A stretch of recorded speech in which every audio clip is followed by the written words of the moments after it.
Téléspectateurs, téléspectatrices, auditeurs, auditrices de la chaîne MDECO, vous êtes le bienvenu dans ce nouveau numéro d'émission qui portera sur les dialogues nationaux annoncés par le chef de l'État, Félix-Antoine Tshisekedi Tshilombo, depuis le 31 janvier.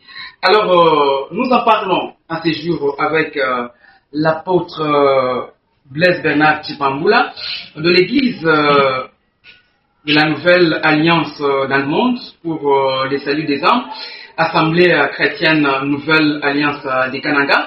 Il est aussi docteur, en même temps président fédéral du parti Mouvement des démocrates congolais, MDECO en abrégé. C'est en ces titres que nous les recevons sur ces plateaux pour en parler. Président fédéral Blaise Bernard Tshibamboula, bonjour. Bonjour monsieur le journaliste. Bienvenue sur notre plateau de MDECO. Très content de vous retrouver aujourd'hui. Je suis vraiment très heureux qu'on puisse parler aujourd'hui sur les thèmes ou les thématiques très saillantes de notre pays.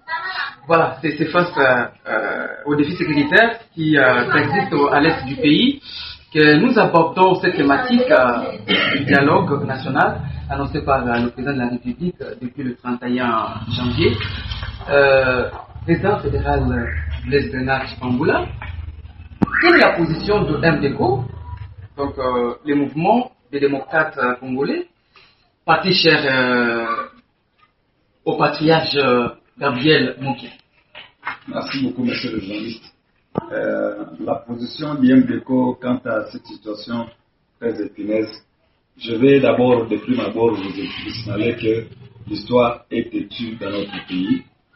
Nous avions passé dans beaucoup de cycles de dialogue inter-congolais, les autres qui se sont passés ici au pays, les autres qui se sont passés en dehors du pays.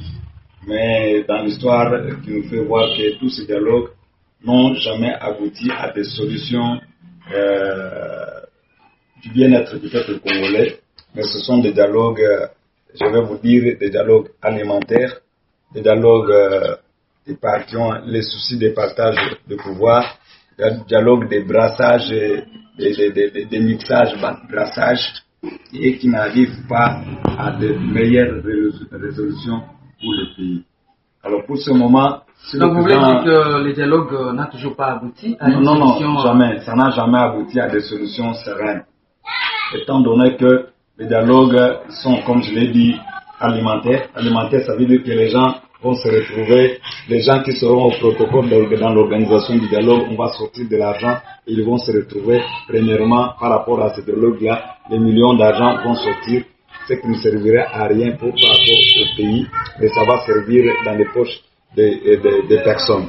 Ça, c'est la première des choses. Et deuxième chose, le dialogue finit toujours par le partage inégal de pouvoir et on arrive même à prendre les rebelles et qui viennent avec des agendas cachés pour dire qu'ils parlent au nom du peuple congolais. En réalité, ils sont en train de parler pour leur propre partie prenante. Ça veut dire que de manière illégale, ils veulent plus seulement prendre le pouvoir en main et s'enrichir de manière illicite.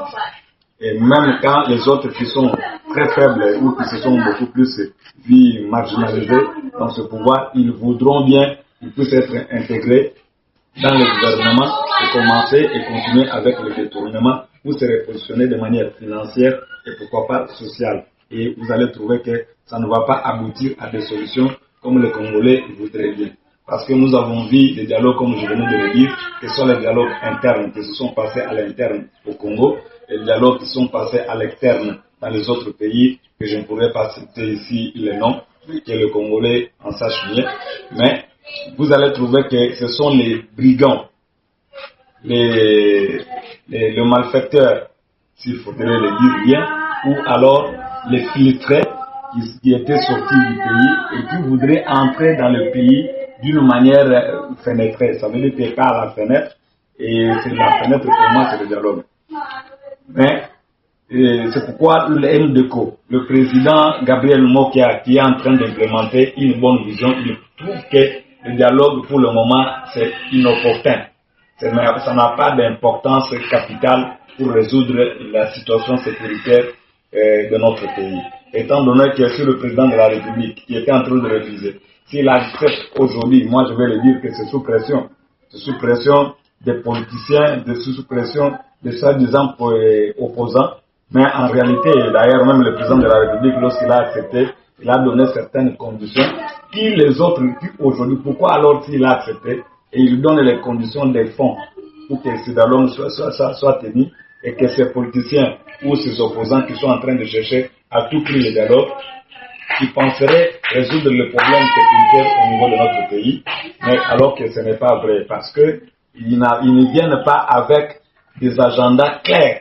L'agenda qui est caché, l'agenda qui est clair, c'est que nous devons parler pour que la guerre de l'Est du pays puisse s'arrêter. C'est ça ce qui est fourni et ce qui est brandi, ce qui est vrai en réalité. Ouais, c'est pas notre souci est que cette guerre qui nous est imposée par le Rwanda de manière injuste, parce que nous n'avons pas de dette avec le Rwanda comme vous le savez, mais ils sont en train seulement juste de chercher à appuyer de manière systématique nos richesses, et nous les petits citoyens du Congo, nous sommes en train d'en souffrir.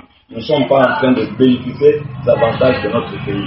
Alors, maintenant, ils nous ont imposé. Même ceux qui sont en train de réclamer le dialogue, monsieur le journaliste, je peux vous choquer pour vous dire que certains qui réclament le dialogue interne congolais, ils sont en train de soutenir les M23 et les FC de Corneille Nangaa.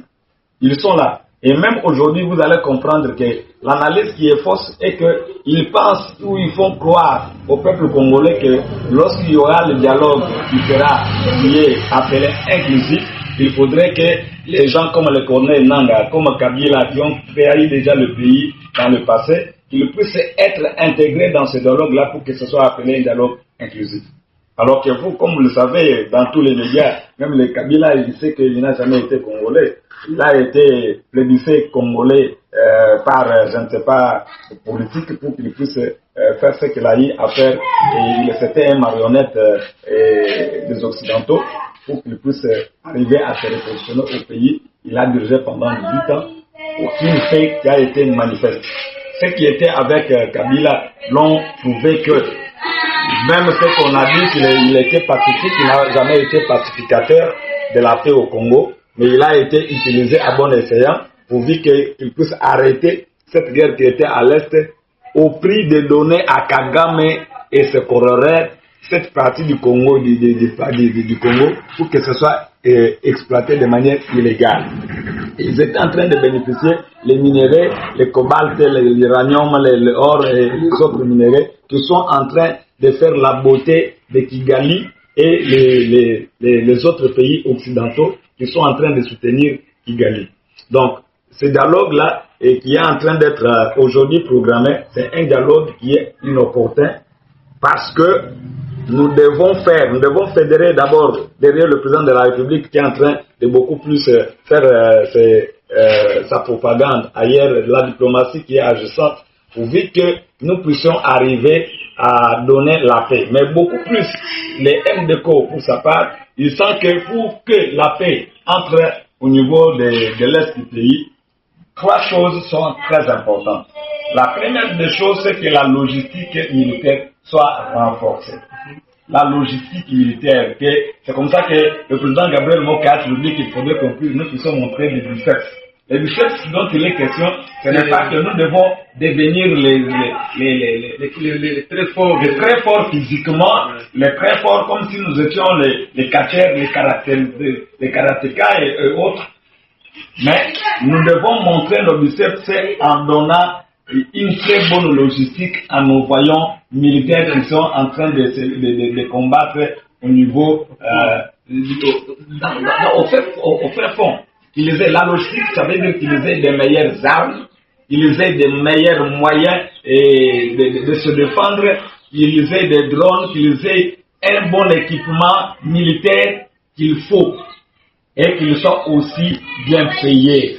Parce que quand un militaire est en train d'aller au front, nous avons perdu beaucoup de nos militaires aussi, nos frères et sœurs sont aussi perdus de ce côté-là. Et quand ils sont en train de se perdre, leurs familles sont en train de rester dans les désordres, dans les souffrances très énormes, alors que de l'autre côté, ils sont en train de vouloir protéger l'intégrité du territoire national. Il faudrait qu'ils soient bien payés et qu'ils aient la conscience professionnelle, la conscience de sauvegarder l'intérêt du pays. Ça c'est un.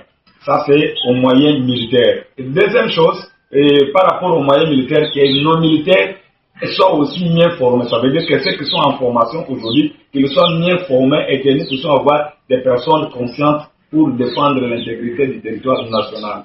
Et là, il faudrait que le pays soit de ce côté-là en train de bien travailler. Voilà pourquoi Gabriel Mokiala nous dit, si on lui donnerait le ministère de la Défense, je pense que la situation à cette ère, ça serait déjà close. Parce qu'il allait utiliser toutes ces bonnes politiques, toute sa capacité intellectuelle et managériale pour que la guerre à l'est du pays puisse prendre fin. Mais malheureusement, il n'a pas eu cette chance-là, mais je pense que cette chance-là lui est encore promise et il aura dit toujours parce que le président de la République, Antoine Félix Tshisekedi, tient à lui. Et il comprend que c'est une personne de qualité pour le Congo. Ne pas avoir Gabriel Moka dans les institutions du pays, je vous dis que c'est un chaos. Deuxième chose, par rapport à la situation qui se vit, je vais vous dire que nous avions, pour que nous puissions aussi arrêter la guerre de ce côté-là, il faudrait une conscience générale. Nous avons les militaires, mais qui ne sont pas le vrai militaire, monsieur le journaliste. Il y a beaucoup d'infiltrés. Il y a beaucoup d'infiltrés. Et ces infiltrés-là, ce n'est pas seulement que ce sont les Rwandais ou les Ougandais qui se trouvent dans l'armée militaire, mais les infiltrés, même les vrais Congolais, mais qui sont en train d'être guidés à cause des moyens financiers. Donc on leur donne de la corruption, ils sont doués à la corruption, on leur donne un peu d'argent et ils se taisent. Et ils commencent maintenant à vendre le plan militaire congolais aux autres qui sont en train de nous agresser. Et si nous travaillons sur cette conscience-là, que chaque personne prenne conscience, je pense que nous pouvons encore arrêter la guerre de ce côté-là. Et la troisième chose, c'est qu'il y ait la bonne redistribution des richesses du Congo. Il y a beaucoup de frustrés. Si cette guerre est en train de persister, c'est parce qu'il y a beaucoup de filtrés, n'est-ce pas? Mais qui sont en train de se cacher maintenant derrière les M23 et FC et des Corneille Nangaa. Donc il est frustré de l'autre côté parce qu'il n'a pas trouvé son intérêt. Heureusement pour notre président Gabriel Moki, même si il est frustré, ses parcelles sont vilipendées, vandalisées et séquestrées, ravies de manière illégale, et ainsi de suite. Il ne se trouve pas dans les instances politiques pour la décision, mais il est toujours attaché avec le président en fonction Félix Antoine Tshisekedi Tshilombo. Donc il a dit, je ne peux pas rejoindre des mouvements rebelles, même si aujourd'hui on ne va pas me donner des postes de responsabilité dans ce gouvernement, que ce soit demain ou le lendemain, je vais rester patriote. Et il est resté dans cette posture-là jusqu'aujourd'hui. Donc s'il y aura la bonne redistribution des richesses du Congo, je pense que même les frustrés pourront encore revenir à nous pour que nous puissions bâtir un Congo nouveau. Il est toujours dit qu'au Congo, comme vous allez le constater, il y a que deux cibles, il y a deux troupes au Congo. Il y a la classe des plus riches et la classe des plus pauvres. Il n'y a pas de classe moyenne. Et les plus riches, ils sont en train de s'enrichir de manière illicite, pas de manière légale. Vous allez trouver quelqu'un qui était aujourd'hui sans vélo et dès qu'il entre dans la politique, 3 mois suffisent pour qu'il commence à payer une maison, une parcelle de $100,000. Donc il quitte du 100 vélos jusqu'à $100,000. C'est comme ça. Donc il quitte de la pauvreté à la richesse. Pas dans des classes moyennes. Comme nous là avec vous. Peut-être que vous pouvez être riche, je ne sais pas. Mais moi je me dis que je suis le plus pauvre. Je suis dans la classe des plus pauvres. Et il y a des classes des plus riches et des plus pauvres. Parmi les classes des plus pauvres, comme les nôtres, même si je suis aujourd'hui docteur en médecine, je suis docteur, je suis apôtre de l'Assemblée chrétienne, comme vous l'avez dit, mais on est les plus pauvres parce qu'on n'a pas de moyens. On ne sait pas là où entrer pour sortir aussi un peu de moyens. C'est ça. Donc cette frustration-là, il faudra que le gouvernement puisse voir qu'il y a des frustrations dans les chefs de plusieurs. Vous allez constater, certains qui étaient avec le président de la République à la présidence, les conseiller en matière de ceci, de cela.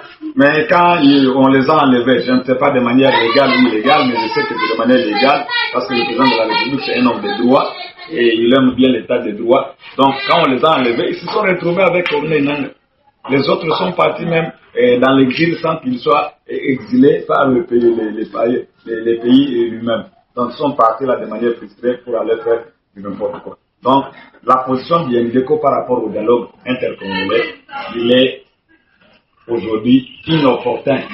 Ce n'est pas important de penser au dialogue intercongolais pour le moment. Il faudrait que les hostilités puissent d'abord s'arrêter et que nous restons dans la paix et que nous puissions maintenant dire, nous pouvons maintenant nous unir comment nous devons bâtir notre Congo qui s'est terminé il y a si longtemps par la guerre qui nous est imposée il y a de cela maintenant 3 décennies. Mais lorsque vous dites que c'est pas les moments pour les dialogues, et pourtant, les dialogues, c'est en raison des hostilités qui se passent à l'est du pays. Alors, comment on va mettre fin à ça, selon vous dire? Oui, exactement. C'est ça ce qu'on fait croire aux paisibles citoyens pour dire que le dialogue va résoudre les problèmes. Mais moi, je vous dis que le MDCO est en train de faire une analyse profonde.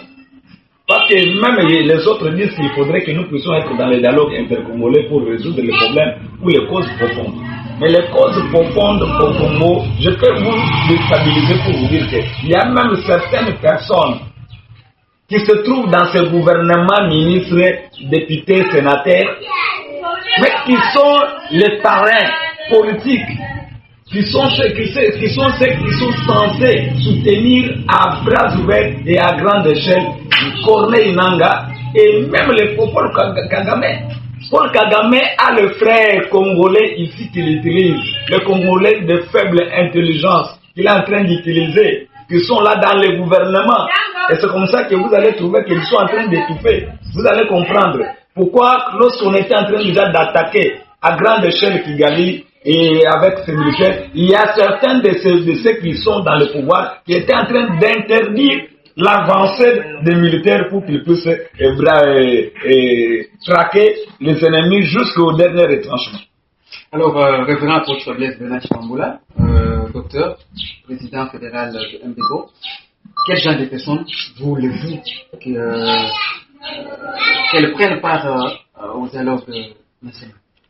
Si il arriverait que les dialogues nationaux, comme on le souhaite bien, et comme le président de la République, sous pression, aille à accepter, entre parenthèses, avec beaucoup de conditions qu'il faudra que ça soit tenu. Parce que le dialogue intercongolais, la seule personne qui pouvait le convoquer, c'est lui, le président de la République, et avec des visions claires, avec des lignes claires, avec l'agenda clair, qui pouvait être accepté de tous, et nous pouvons nous lancer à ce dialogue intercongolais. Mais je pense que si ça pourra avoir lieu, il y a des cibles qui doivent participer à ce dialogue intercongolais. Ici, chez nous, nous sommes un parti qui est membre et signataire de la charte de l'Union sacrée de la nation. Donc, première cible, c'est l'Union sacrée de la nation qui doit prendre part à ce dialogue intercongolais. Deuxième cible, nous avons, quand je parlais bien sûr de l'Union sacrée, c'est-à-dire que tous les partis membres de l'Union sacrée devront faire partie de ce dialogue intercongolais, bien sûr, avec des représentants qui sont payants et sélectionnés de toutes les provinces. Il ne suffira pas que nous puissions seulement voir une cible ou une poignée de personnes qui doivent participer dans ce dialogue intercongolais, que nous pensons être exclusif si possibilité, et qu'il n'y ait pas un souci de partage de pouvoir, mais qu'il y ait un souci de donner les stratégies pointues et exactes pour arrêter l'hémorragie financière, l'hémorragie de la guerre, l'hémorragie du tribalisme, l'hémorragie des détournements, l'hémorragie des malversations financières et pourquoi pas encore beaucoup plus de tribalisme qui sont en train de se créer presque dans beaucoup d'autres provinces. Parce que tel est au pouvoir, tel ne pouvait pas être au pouvoir. Alors, deuxième cible, c'est la société civile. La société civile, il faudra que, je dis qu'il y a Senko et puis SCC qui sont en train de s'infiltrer, mais nous avons aussi l'autre communauté unie du réveil, qui de Dodo Kamba, qui devra aussi prendre part. Donc, ce sont là les forces vives qui devraient aussi, même aussi, il y a des organismes internationaux et que je pense inopportun de pouvoir participer parce qu'ils viendront avec des idées internationales alors que nous voudrons des idées locales et des solutions locales. Nous ne voulons pas l'ingérence internationale parce que c'est à l'international où toutes ces histoires sont en train de se faire de manière très illégale et qui est en train de vouloir saper même l'honneur et même l'intégrité du territoire national. Alors nous avons aussi l'autre cible, ce sont des structures de la société civile qui devront se filtrer, telles que les structures qui sont en train de faire le suivi des actions du chef de l'État, qui devront être aussi là pour participer et voir comment les actions sont en train de se faire. Et à ce moment-là, nous pouvons nous dire que, mais nous devons exclure de toute énergie ceux qui se sont déjà trempés dans toutes ces antivaleurs. Ça veut dire que ceux qui sont rebelles dans les combats, ceux qui ont tué des milliers et des milliers de personnes à l'est du pays, ne doivent jamais participer à ces dialogues qui semblent être intercongolais ou inclusifs.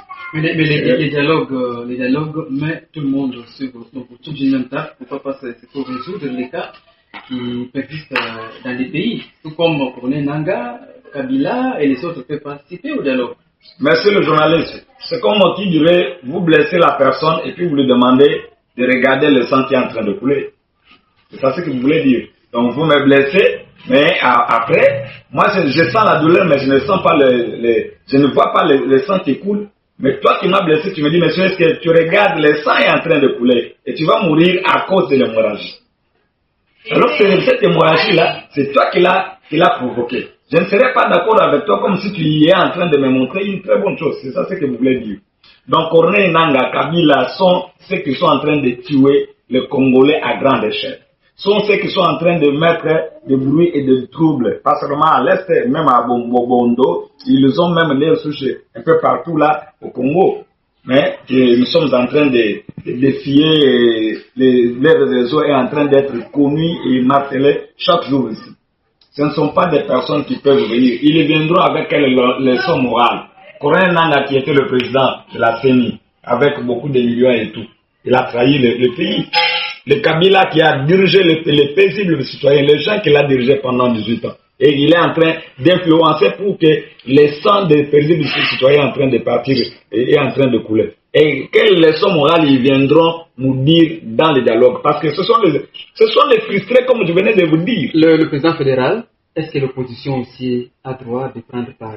Exactement, j'allais y arriver. L'opposition doit prendre part à ce dialogue parce que c'est l'opposition d'ailleurs qui est en train de crier de ce dialogue. L'opposition doit prendre part, mais ce n'est pas l'opposition qui doit venir avec l'agenda caché et avec des personnes non attitrées, telles que nous venons de citer là, le Kabila, le Corneille, et que ça, j'ai encore avec toutes leurs bandes. Ils ne doivent pas participer dans ce dialogue parce qu'ils viendront attiser le feu, qui s'est peut-être déjà éteint. Mais ils viendront donner encore la colère aux paisibles citoyens pour encore renouveler la colère. Vous savez, le Congo et notre province du Kassa central, ce qui était arrivé avec notre bien-aimé Kamana Sapou. Il ne faudrait pas que nous puissions y arriver parce que le fait risque d'attiser ce qui ne serait pas une bonne chose. Ce n'est pas la volonté et la position du peuple pour le moment. La position, c'est que nous puissions avoir la paix. Et cette paix-là doit être une paix durable. Les opposants peuvent venir, mais qui ne viennent pas avec des agendas cachés, j'insiste, parce qu'ils viendront, oui, comme il faudrait qu'il y ait la redistribution du pouvoir, il faudrait que nous puissions prendre tel parti, il faudrait que nous puissions prendre ceci, cela. Et à ce moment-là, c'est ça même, les débuts de fragilisation de notre pays. Le révérend apôtre Blaise Bernard Tshibamboula Moukala, docteur, président fédéral du mouvement des démocrates congolais, MDCO en abrégé. Je crois que si on ne sait pas revenir, pour terminer notre émission, votre position est vraiment, vous n'êtes pas d'accord de la tenue du dialogue. Oui, merci le journaliste, exactement. Je pense que la position, le dialogue n'a jamais été une mauvaise chose, Mais nous pensons que le dialogue qui est demandé pour le moment, il est inopportun de la mesure où il y a des agendas cachés. Ça, c'est la première des choses. Deuxième chose, le dialogue va se tenir le dialogue va se tenir si nous arrivons d'abord à redonner la paix avec l'action militaire, l'action diplomatique qui est déjà engagée par le président de la République, et que nous arrivions à doter de nos militaires, nos voyants militaires avec une très bonne logistique. Et de ce côté-là, nous aurons à gagner le combat. Et nous revenons maintenant à l'interne pour parler qu'est-ce que nous pouvons faire pour développer notre cher pays. Et à ce moment-là, nous pouvons même, moi je pense que nous pourrons même, à ce moment-là, nous allons même revenir s'il y a opportunité ou non, même des changements de la Constitution ou bien de la révision constitutionnelle. Vous voyez, aujourd'hui, on n'a pas eu à parler de ça parce que nous devons d'abord trouver la situation qui est très épineuse et de la paix à l'est du pays. Comme apôtre, je peux encore vous dire que je peux soulever cette dimension apostolique pour demander au président de la République de faire une prière nationale, parce que quand vous prenez Jean chapitre 14, verset 28, Jésus dit ceci, que je vous donne la paix, je vous donne ma paix. Je ne vous la donne pas comme le monde les donne. Ça veut dire que le monde peut proposer une paix qui ne sera pas une paix paisible et réelle. Mais Jésus-Christ a une paix intégrale et puissante et glorieuse. Voilà. Donc, si le président de la République, qui est d'ailleurs chrétien aussi, il avait dédié ce pays dans son premier mandat à Dieu pour que l'Éternel puisse diriger le pays. Il avait quitté sa chaise du président de la République. Il a dit que l'Éternel puisse s'asseoir sur le Congo. Mais il faudrait qu'il puisse matérialiser cela, qu'un jour il puisse décréter une prière nationale. Je sais qu'il n'est pas pasteur, qu'il n'est pas apôtre, qu'il n'est pas évangéliste. Nous qui sommes là, lui comme le garant de la nation, il doit rester au niveau du palais de la nation avec des chambres réunies dans la prière, pas pour parler de la politique. Et chaque religion pourra faire selon sa religion. Il ne va pas imposer une religion parce que nous sommes dans un pays laïque comme on l'a dit, mais chaque religion a ce jour-là, chaque religion, je dis bien chaque religion, s'il peut décréter pour 3 heures ou pour toute la journée, que chaque religion, s'il lui pense avoir un véritable Dieu, qu'il puisse se mettre à genoux devant leur Dieu et crier pour la paix au Congo. Je pense que la paix va venir promptement. Et ce qu'il le fasse sur ce mot-là, vous verrez que les choses vont changer au Congo. Je rappelle que vous êtes révérend apôtre.